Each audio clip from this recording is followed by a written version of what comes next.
आसिम तेरा बाप है, XYZ गाली, ये तेरा बाप। तगड़ा कंटेंडर है and he couldn't push it further. तो फिर मुझे लगा कि यार चल ठीक है भाई, टीवी पे भी देखेंगे ना मेरा यही फेस है, क्या हो रहा है और क्यों हो रहा है। I started questioning my self, तू इतना बुरा है क्या, तेरे से ये नहीं हो रहा। और उस समय ना कुछ लोगों ने आके मुझे बोला भी। हेलो डेली मसाला, मैं हूं फैजान और मेरे साथ में है इस वक्त मेरे भाई जो खतरों के खिलाड़ी में बहुत ज़्यादा चाहते हुए नजर आ रहे हैं भाई, केदार आशीष मेहरोत्रा। कैसे हैं भाई आप? I am very good, thank you so much मुझे यहाँ बुलाने के लिए और टेली मसाला के लिए के साथ ये इंटरव्यू करने के लिए। मैं तो बहुत ज़्यादा एक्साइटेड हूँ। तो आशीष भाई, सबसे पहले तो मैं आपसे ये जानना चाहूँगा, लास्ट के एपिसोड में एक बात आपने कही थी, मैं शुरुआत करना चाहूँगा वहाँ से, इसमें लोगों के कनेक्टिविटी बने और लोग समझ पाए। आपने रोहित जी से एक बात कही थी कि भाई अब आप सर जब भी आपको पॉसिबल हो तो आप वहाँ पे कहना मुझे केदार आशीष मेहरोत्रा। हाँ। क्या उस वक्त आपने फील किया और क्या चल रहा था आपके दिलों में? एक्चुअली उस स्टंट से पहले, उस स्टंट के जीतने से पहले मैं 2 स्टंट हार चुका था। मैं ऑलरेडी बहुत लो हो गया था मेंटली, मॉरली। मुझे ऐसा लग रहा था यार ये 2 स्टंट्स में कैसे हार गया। मैंने इतनी तैयारी की है और तो मैं अपने आप से बहुत ज़्यादा निराश था। तो मैं जब भी कोई भी एक चैलेंज को फेस करता हूँ, मैं यूजुअली पापा को हमेशा याद करता हूँ और शिव जी को याद करता हूँ। तो मुझे ऐसा लगा कि जब मैंने वो स्टंट लास्ट वाला किया, मैंने उस समय पापा को बहुत दिल से याद किया और वो मेरे साथ थे। और मैं हमेशा से ना अपने नाम से पहले पापा का नाम रखना चाहता था, मगर बिकॉज़ इतनी सारी चीज़ें होती हैं, फॉर्मेलिटीज़ होती हैं, केदार पहले करना, आशीष का नाम हटाना, न्यूज़पेपर में आर्टिकल देना।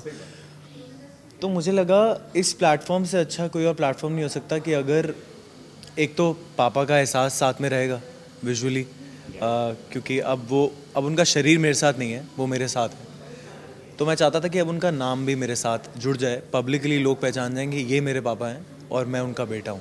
यूजुअली इट्स उल्टा होता है ना कि आशीष जी के पापा। मैं चाहता था केदार जी का बेटा आशीष मेहरोत्रा। और बिकॉज सर के साथ मैंने लास्ट शो किया है, इंडियाज़ नेक्स्ट सुपरस्टार, वहाँ पे I was among those lucky kids जिनको मौका मिला कि सर से मैं अपने पापा मम्मी को मिलवा सकूँ। अभी नहीं थे तो मैंने कहा यार अगर पापा के मुँह अगर रोहित सर के मुंह से पापा का नाम निकलेगा तो इससे अच्छी बात क्या हो सकती है। और it was a very very emotional and special moment. और फिर उसके बाद तो आग लगाई है, देखो। देखो। 4 मिनट 1 सेकंड के अंदर टास्क खत्म किया है आपने। क्या फील उस वक्त आप कर रहे थे? कहीं ना कहीं प्रेशर था आपके ऊपर कि भाई ये शायद ये फेयर बंदा मुझे घर पहुंचा सकता है? हाँ बिल्कुल प्रेशर था यार। और इतनी अर्ली स्टेज पे आपको शो से तो नहीं निकलना है, इतनी मेहनत करके यहाँ तक पहुँचे हो अपने बलबूते पे, तो फिर कोई भी नहीं घर जाना चाहेगा इतने अर्ली स्टेज में। एंड ये इतिहास गवाह है खतरों के खिलाड़ी में, जो भी पहला दूसरा कंटेस्टेंट जाता है कोई उसे याद नहीं रखता। जो उसके बाद रहते हैं सिर्फ वही याद रहते हैं। सो आई वॉज इन मैं उस स्पेस में था कि मैं चाहता था कि लोग मुझे याद रखें। तो मेरे लिए सबसे ज़्यादा टफ था सांप, सबसे ज़्यादा टफ था। बिकॉज नहीं, बट क्या था, जब आप हाथ डालते हो तो इतना वो खुल जाता है पर्दा कि आपको दिख जाता है अंदर क्या है। तो मैं आई प्रेफर्ड कि मैं ना देखूं कि अंदर क्या है। तो जब मुझे दिख गया मैंने कहा अब बस ढूंढ। ऐसा वाला सीन था कि अब बस ढूंढ। अब क्या था कि सांप भी चौकड़ी मार के पाने के ऊपर उसके बैठा हुआ है। तो अब सांप को मैं ऐसे तो छू नहीं पा रहा हूँ बिकॉज उसका स्किन इज़ वेरी। तो मैंने ऐसे उल्टा करके हल्के हल्के से सांप को हटाना, जब मैंने उसको हटाना शुरू करा तो सांप ने मुझे बांधना शुरू किया अपने हाथ में। फिर मैंने उसको ऐसे ऐसे ऐसे उसके बाद अपनी ब्रीद अलाइन करके वो कैसे तैसे निकला है और कैसे वो स्टंट हुआ है ये शिव जी जानते हैं। और मैं जानता हूँ क्योंकि एक टाइम ऐसा आ गया था, मुझे एक्चुअली पीछे से सुमोना ने आवाज़ मारी थी, आशीष गाना गा और कर। तो मैं जब भी इसे स्ट्रेस वेस में होता हूँ ना, मैं गाना गाने लग जाता हूँ और मैं स्टंट करने लग जाता हूँ। बट आई थिंक उन लोगों को ना गाने का वो ना लाइसेंस का इशू होगा, तो उन्होंने वो हटा दिया। तो मैं ऐसे मेरिया गा रहा था पूरा, मेरिया तेरिया, और मेरा पैर ऐसे ऐसे काँप रहा है और मैं कर रहा हूँ, खोल रहा हूँ। बट आई एम ग्लैड कि उससे 2 मिनट पहले मेरा वो स्टंट पूरा हुआ और जर्नी आगे बढ़ी। क्या टिप्स एंड एडवाइस आपको मिली थी उस वक्त की, अगर मैं बात कहूँ तो? जब शो में आप जा रहे थे और शो में पहुंच गए हैं, अब टास्क को आप परफॉर्म भी कर रहे हैं, सामने रोहित शेट्टी भी हैं और इतने सारे लोग, इतने सारे कॉम्पिटिशन्स, कहीं ना कहीं उस चीज़ का भी प्रेशर होता है? हाँ बिल्कुल होता है यार, और स्पेशली जब आपके पास कोई बैकिंग नहीं होती ना, जब आप खुद से एक एक एक एक अपने लाइफ में ऐसे ऐसे पड़ाव पे आते हो जहाँ पर आपको पता है कि मेक इट या ब्रेक इट, तो प्रेशर तो होता है, आई विल नॉट लाई, ठीक है। मगर उस प्रेशर को आप कैसे हैंडल करते हो, सिचुएशंस को कैसे फेस करते हो और आगे कैसे बढ़ते हो, वो बहुत मायने रखता है। तो पहले दो जगह तो प्रेशर, मतलब सेकंड स्टंट पे मैं एक्चुअली नहीं बोलूँगा कि, क्योंकि पता है मेरी हर चीज़ से फटती है, मगर एट द सेम टाइम मुझे उसको फेस करके लड़ने में बहुत मज़ा आता है, ठीक है। पहला मैं फिसल गया पानी से, मेरी गलती थी, बिल्कुल एग्रीड, और कहीं ना कहीं लक ने मेरा साथ नहीं दिया या कुछ भी कह लो आप, but it was my thing. But जब सेकेंड नहीं हुआ ना, I started questioning my self, यार तू इतना बुरा है क्या, तेरे से ये नहीं हो रहा। बट और उस समय ना कुछ लोगों ने आके मुझे बोला भी कि अरे कोई बात नहीं, मुंबई में कुछ अच्छा इंतज़ार कर रहा होगा, या मैंने कहा बे अभी तो दूसरा दिन है, कैसी बातें कर रहे हो। बट फिंगर्स क्रॉस्ड, मेरे करके आने के बाद भी वो दोनों सेम चीज़ उतना ही कर पाए जितना मैंने किया। तो एक ब्रीदर आता है ना आपको कि ठीक है फाइनली भाई, ये टास्क डिफ़िकल्ट है, स्टंट डिफ़िकल्ट है, it's not an easy cup of cake, और कप ऑफ कॉफ़ी कि तो ये वाला फ्लूक मेरे साथ वहाँ पे भी हुआ था। वहाँ पे मैंने किसी बात पे कप ऑफ केक बोल दिया था, सबने मेरा बड़ा मजाक उड़ाया था।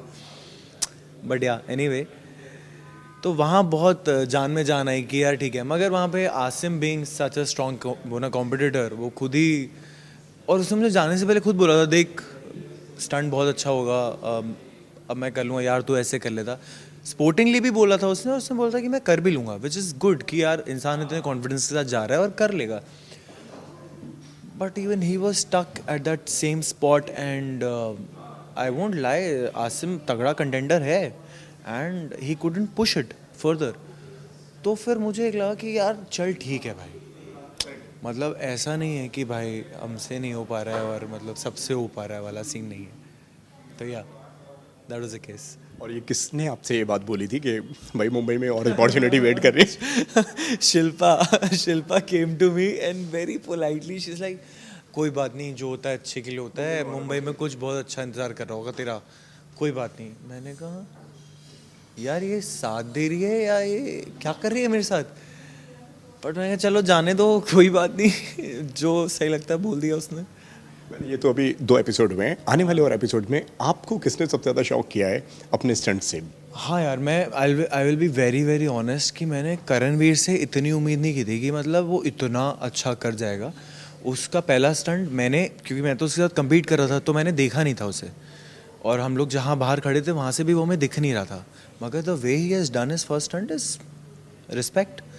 एंड उसके बाद भी मेरी बॉन्ड, अब यहाँ पे मैं उसका ट्रेनिंग की है, हम लोग सेम जिम में जाते हैं, he is a very good guy, और बहुत मस्त मौला है, तो अच्छा रेपो था। मगर वहाँ पे हमारी बॉन्डिंग और स्ट्रॉन्ग हो गई बातचीत करके। एंड प्लस हम दोनों आउटसाइडर्स थे इन अ वे कि हम दोनों ने कलर्स के साथ इतना काम नहीं किया है, हम दोनों ने एज अ चैनल एक्टर इतना काम नहीं किया है। तो all of that plays in your head ना कि हमें अपनी जगह बनानी है, right. So hats off, huge respect for that guy and I love that guy in terms of that. और बाकी तो यार सब ने ही अपना जी जान लगाया, बिकॉज सबके अंदर एक जज्बा था कि यहाँ ना ऑप्शन नहीं है कि हम बोल दें कि अबॉर्ट। सबके अंदर वो खुद से ही जज्बा था, which is a great thing. सबके सब इतने अच्छे कॉम्पिटिटर्स थे, इतने अच्छे टीम स्पिरिट के साथ खेलने वाले लोग थे, एक दूसरे को सपोर्ट करने वाले लोग थे, और मज़ा आया सबके साथ, मुझे बहुत मज़ा आया। Everybody have bonded so well, they are all beautiful people. And मैं ये इसलिए नहीं बोल रहा हूँ कि मैं आज कैमरे के आगे बैठा हूँ, और बहुत दिल से आपको सच बात बोल रहा हूँ कि आपको जर्नी में भी पता चलेगा मैं ये क्यों बोल रहा हूँ। क्योंकि जब मैं भी कहीं ना कहीं जर्नी में जब भी निकला हूँ, तब सब ने मुझे बहुत प्यार दिया है, और उस पूरी जर्नी में मुझे सब ने बहुत प्यार दिया है, behind the camera, in front of the camera. और मैंने ऊपर वाले से यही बात मांगी थी कि यार जाऊँगा ना, तो एक चीज़ में बिल्कुल कमी मत छोड़ना, प्यार में। वो मुझे इतना देना, क्योंकि मैं बहुत देता हूँ, मुझे पता है जब मैं किसी भी चीज़ में घुसता हूँ कोई भी, क्योंकि मेरे लिए it is my passion, it is my love for art. अगर मैं कोई भी काम पकड़ता हूँ ना, या लोगों को काम नहीं मिलता है भाई, ठीक है, आपको जब काम मिलता है ना तो मैं उसको बहुत प्यार करता हूँ, ठीक है, और उससे जुड़े जितने लोग हैं ना मैं उनको बहुत प्यार करता हूँ. एंड वो लोग बहुत कम होते हैं जो उस प्यार को समझ पाएँ और उसको ले पाएँ, एक्सेप्ट कर पाएँ और उतना ही रेसिप्रोकेट कर पाएँ. हर एक का अपना अपना तरीका होता है रेसिप्रोकेट करने का, मगर everybody including Rohit sir, the whole Colors team, सारे के सारे एक्टर्स, पूरी रियलिटी टीम जिसने शूट किया, हमारी हेयर एंड मेकअप की टीम, उफ, हमारे स्टाइलिस्ट, बहुत प्यार दिया है, बहुत प्यार लिया है, मज़ा आ गया है मुझे इस जर्नी में, जेन्युइन. लेकिन आशीष, कई सारे लोगों का यहाँ पे ये कहना है कि शायद उनको इस बार खतरों के खिलाड़ी में थोड़ा थोड़ा उनको लग रहा था कि शायद वो बिग बॉस दिख रहे हैं. ऐसे कमेंट्स आपने पढ़े? मैंने भी पढ़े हैं ऐसे कमेंट्स एक्चुअली. या देखो, वो तो ऐसा है ना, अगर आप दाल बनाने जा रहे हो पीली, तो वो अरहर की दाल का उसका स्वाद नहीं आएगा. अगर आप उसमें सारे इंग्रेडिएंट्स पीली दाल के डालोगे तो अरहर की दाल नहीं बन जाएगी ना वो. तो इट इज़ लाइक कि अब हमारे बीच में 5 कंटेस्टेंट्स बिग बॉस के थे, है ना, और बाकी के कंटेस्टेंट्स नहीं थे बिग बॉस के, तो कहीं ना कहीं उनका ग्लिम्स फ्लेवर है, ठीक है, मगर नहीं यार. खतरों के खिलाड़ी इस खतरों के खिलाड़ी, ठीक है, पहला दूसरा एपिसोड ही तो देखा आपने, अभी तो कहानी शुरू हुई है ना, अभी तो कहानी शुरू हुई है. तो it is too early to जज द बुक, वो वाली कहानी हो जाती है, अभी तो फिल्म शुरू हुई है. बट हाँ, कहीं ना कहीं उस चीज़ का फ्लेवर है, आई विल नॉट लाई, क्योंकि हर एक जो लोग वो कर रहे हैं वो कहीं ना कहीं ऐसी जगह से आते हैं that is normal for them. तो वो एक फ्लेवर है विच इज़. आप वहाँ पे थे, उस जगह पे थे, वो सब कुछ जब हो रहा था, आपका क्या रिएक्शन था? आप उस चीज़ को किस तरीके से डील कर रहे थे? अरे यार मेरा भी रिएक्शन, मैं भी अपना रिएक्शन देख के बड़ा ऐसे फनी सा हो गया था कि मैं ऐसे, आप टीवी पे भी देखेंगे ना, मेरा यही फेस है. देखा ना क्या हो रहा है और क्यों हो रहा है. बहुत सिंपल सी बात है, अगर आपसे स्टंट नहीं हुआ छोड़ दो ना, अगले पे जाओ. आप सब लोग वहाँ पे ऐसे बैठे थे? ऐसा है कि हो क्या रहा है, कि क्यों बताया जा रहा है कि मेरे पास इतना पैसा है, इतनी गाड़ियाँ हैं, या क्यों किसी और को गाली दी जा रही है, या क्यों किसी और को बोला जा रहा है कि तेरे बस की नहीं है, तू ये कर या वो कर. दोनों साइड की बात कर रहा हूँ, ओवरऑल ही बात कर रहा हूँ. अब for me it is not a game I sign up for, so I was quiet. अगर उस चीज़ के लिए मैं साइन अप करता या वो मेरे ऊपर आती या मेरे से कोई भिड़ता, तो ज़रूर उसको उस बात का जवाब मिलता. सेम वे जैसे अभिषेक से वो भिड़ा तो अभिषेक ने उस बात का जवाब दिया, अभिषेक उससे भिड़ा उसने उस बात का जवाब. तो यहाँ पे सही गलत कहना बहुत ही मुश्किल हो जाएगा, because the all in all की क्या होता है ना, कोई इंसान मजाक करता है तो वो ले नहीं पाता, और कोई नहीं करता, कोई उसके साथ भी मजाक करता है तो भी वो ले लेता है. आप समझ रहे हो. तो वहाँ पे वो सब लोग आपस में मजाक कर रहे थे, वो मजाक कब एग्रीवेट हो गया, कब किसको वो मजाक की जगह उंगली लग गई और वो फिर राई का पहाड़ बन गया और फिर लड़ाई शुरू हो गई. लग रहा था, आपको ऐसा लग रहा था कि कहीं ना कहीं इतना बड़ा कॉल ले लिया जाएगा, इतना कुछ हो जाएगा, भाई शो से निकाल दिया जाएगा या उनके बिना शो आगे कंटिन्यू किया जाएगा? हाँ यार, आपको फील हो गया था सर? हाँ, मतलब आई विल नॉट लाई कि फील नहीं हुआ था, क्योंकि as far as the viewers and खतरों की फैमिली इज़ कंसर्न्ड, बिल्कुल सही कॉल इसलिए बोलूँगा क्योंकि शो वो नहीं है ना. आज आप ये चीज़ बिग बॉस में करते हो, जैसे अभी मैंने सिर्फ सुना था किसी ने किसी को चांटा मार दिया था और वो फिर भी बिग बॉस में था. फिर भी कुछ एक्टर्स ने और कुछ लोगों ने इंस्टा पे बोला कि पहले भी जब ऐसा हुआ था तो उसको तो निकाल दिया था, इसको रखा क्यों है ना. तो वो ये शो ही नहीं है ना. तो मेकर्स ये बात अच्छे से जानते हैं कि this is not that show, this is a show which they are making for Khatron Ke Khiladi. This is a show that वो स्टंट है, उसमें मज़े हैं, उसमें मस्खरापना है, उसमें रियलिटी है, मगर reality is fun, reality is not लड़ाई, है ना. अब वो समझना हर एक को नहीं समझ में आता है. तो I think it was a fair call जो भी उन्होंने किया, और आगे क्या पता आप लोगों को आज से देखने को मिल जाए, यू नेवर नो. तो या लेकिन आपको ऐसा लग रहा था कि मतलब कि पोक किया है, जिस तरह से आसिम का कहना है कि मुझे बहुत ज़्यादा पोक किया जा रहा है, मुझे बहुत ज़्यादा परेशान किया जा रहा है? या मैं ना उस एक्चुअली मैं सच बताऊँ तो ये वाली बात मैंने भी सुनी है, पर मैंने ये विटनेस नहीं करी है. मतलब आपने वो फील नहीं कर पाया? मैंने वो विटनेस नहीं करी वहाँ पे कि मतलब कि किसी ने उसको उंगली करी हो तो मैं वहाँ पे हूँ, तो मैंने वो देखा नहीं है. सेम वे जब उसने किसी को उंगली करी हो तो मैंने देखा नहीं है, तो वो मुझे पता नहीं है, तो मैं उस पर कॉमेंट नहीं करना चाहूँगा रादर, क्योंकि वो हाँ वो उसको फील हुआ, उसने बोला, तो इट्स हिज कॉल।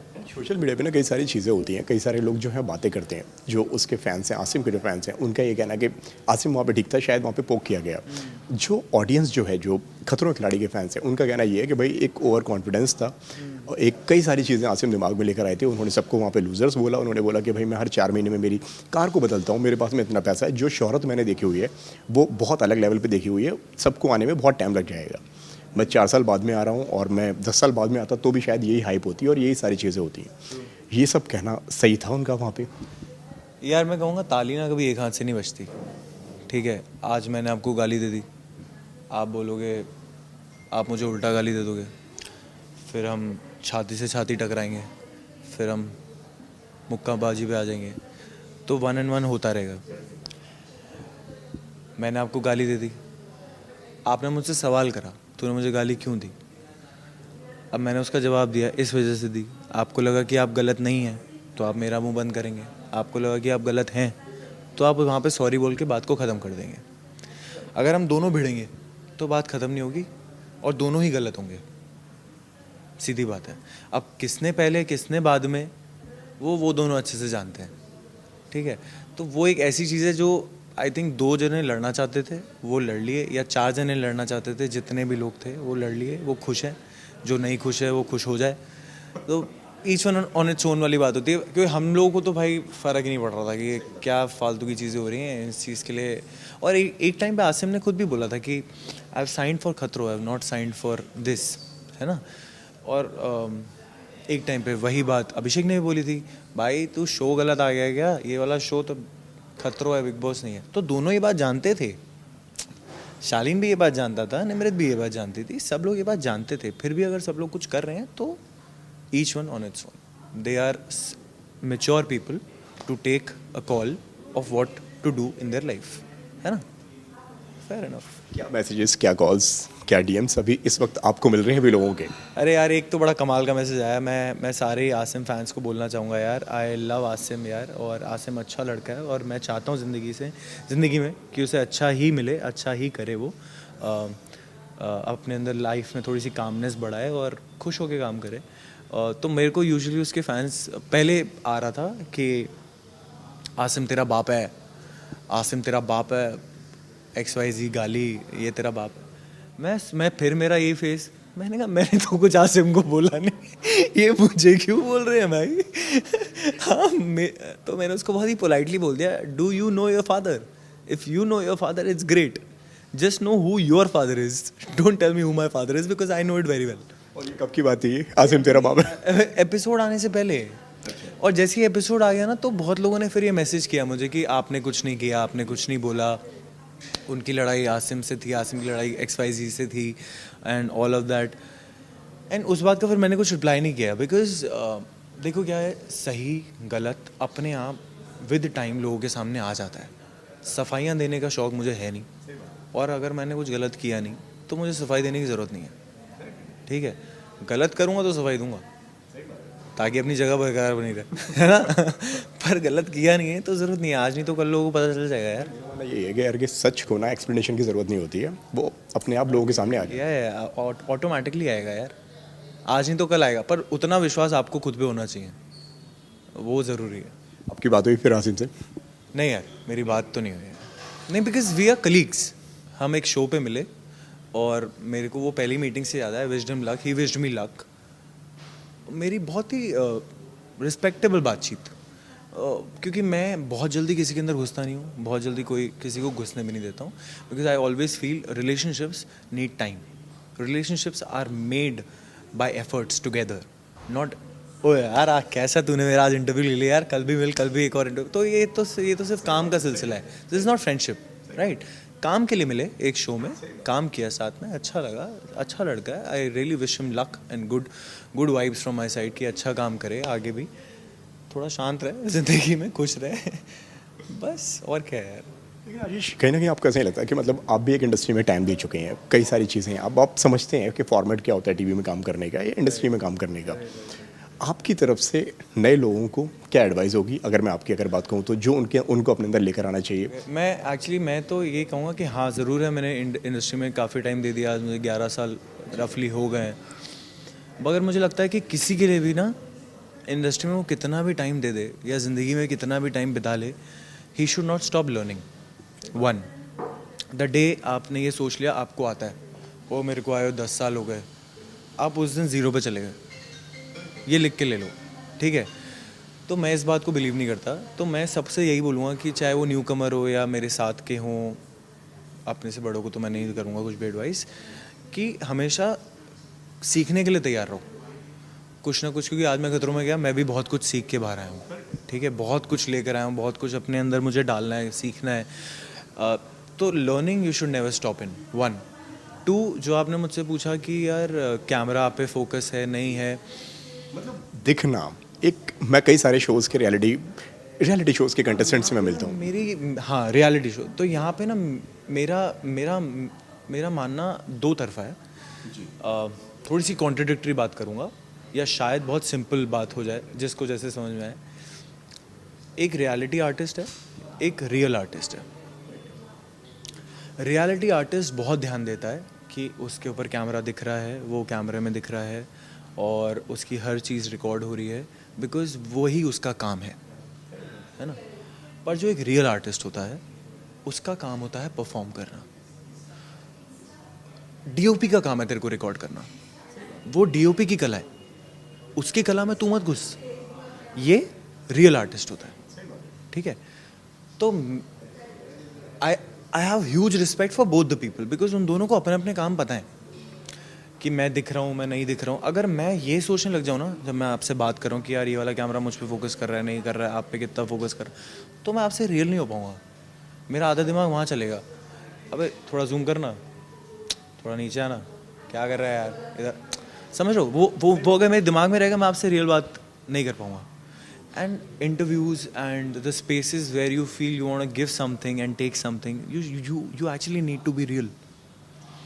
और अगर आप इन सब चीज़ों में खो गए कि मैंने क्या पहना है या टेबल पे क्या रखा है, रिफ्लेक्शन मुझ पे आ रही है नहीं आ रही है, ये सब आप पहले कर लो, एक्शन बोलने से पहले कर लो, सब अच्छे से कर लो, एकदम इन सब से फ्री हो जाओ और फिर नेकेड हो जाओ, फिर आता मज़ा। मतलब मेरा काम करने का तरीका ही है। तो बहुत सारे स्मार्ट लोग होते हैं जो while talking to you they will know what is happening and they will stylize it, they will do it, which is also okay. But with me it is okay when I'm performing a character, when I'm doing a character, then I will be doing all those nuances, small things. When I'm real with you, I will be real with you. This is me. मैं उसमें चार ये सब नहीं करूँगा। जब मैं character करूँगा, मैं सब करूँगा, मैं खा जाऊँगा अपने किरदार को, तेरे किरदार को नहीं, अपने किरदार को, अपने किरदार को सच्चाई से निभाऊंगा, बाकी काम देखी जाएगी। वो मेरा मानना है। मतलब रियलिटी शो में कहीं ना कहीं एक इनसिक्योरिटी होती है, जो जिस आदमी को जो, तो आई थिंक इनसिक्योरिटी तो हर इंसान में होती है, ठीक है, और बहुत से लोगों में नहीं भी होती है। एट द सेम टाइम जैसे मुझे बहुत ज़्यादा लगता है कि मैं इनसिक्योर नहीं हूँ इन माई नॉर्मल रेगुलर लाइफ। फिर जब मैं परफॉर्म करता हूँ, जब एक्शन हो जाता है, तो मैं इनसिक्योर नहीं होता हूँ, ठीक है। मगर जैसे ही कट होता है ना, तो मैं इनसिक्योर हो जाता हूँ। फिर मैं सोचता हूँ यार जब भाई ने ये किया था तब मैंने क्या किया था, तब मैं एनालिसिस में चला जाता हूँ। तो इनसिक्योरिटी से एनालिसिस आता है, which is a great thing. अगर आप एनालाइज नहीं करेंगे, आप अगली बार अच्छा परफॉर्म कैसे करेंगे, है ना। तो वो मेरे लिए, अब किसी के लिए इनसिक्योरिटी होती है कि वो किसी और के ऊपर बढ़ने ही नहीं देना चाहता, वो इनसिक्योरिटी मेरी नहीं है। समझ रहे हो आप, कि मैं तेरे को दबा के ही ऊपर उठूंगा, वो नहीं है मेरा थॉट। मेरा इनसिक्योर होने का थॉट ये है कि हम दोनों कोई सीन कर रहे हैं, भाई ने ये रिएक्शन दिया, मैंने ये रिएक्शन दिया। जब मैं बाद में बैठा तो मैंने सोचा यहाँ पे ये हो सकता था यार, ये हो सकता था। वो है मेरे लिए इनसिक्योरिटी, और उससे मेरे को बहुत सीखने को मिलता है, मुझे बहुत मज़ा आता है। और आगे जाके अगर कोई और रियलिटी शो करने का अगर आपको मौका मिले तो करेंगे आप? पता नहीं तो मेरे साथ तो क्या होता है, जब भी मैं कोई रियलिटी शो करके निकलता हूँ, मेरे को 1-1.5 महीना 2 महीने लगता है ठीक होने में। मतलब हाँ पता नहीं यार, it is a thing with me because मैंने इंडियाज़ नेक्स्ट सुपरस्टार किया था, उसके बाद मैं शिमला चला गया था, फिर मैं कसौल चला गया था, फिर मैं मनाली चला गया था, मतलब ऐसे घूम ही रहा था उसी पूरे वो ना माउंटेन रेंज में। और मैं आई थिंक 1 महीना में, हाँ 1 डेढ़ महीना लगा मुझे, मैं थोड़ा फिर उसके बाद मैं एक्चुअली जाने से पहले तो मैं 5 से 7 दिन तो मैं कमरे में बंद था, क्योंकि मैं इस चीज़ को अब्जॉर्ब नहीं कर पाया था कि मैं जीता नहीं। तो as a human that was a learning I took कि मुझे हार लेनी है, मुझे हार लेनी है, मेरे लिए कंपटीशन इंपॉर्टेंट है। तो आज थैंकफुली मेरे साथ खतरों में ऐसा नहीं है। खतरों में मेरे साथ इंडियाज़ नेक्स्ट सुपरस्टार से मैंने जो जो सीखा वो सब मैंने यूज़ किया। आज जो मैंने खतरों से सीखा है वो कहीं और यूज़ करूँगा। तो जब मुझे वो मौका मिलेगा मैं तभी वो कॉल लूँगा कि मैं वो रियलिटी के लिए तैयार हूँ या नहीं हूँ, बिकॉज मैं तो ऐसे ही जाऊँगा यार, मैं जैसा हूँ। बाकी आई फील कि जैसा मैं हूँ लोग प्यार कर लेंगे यार।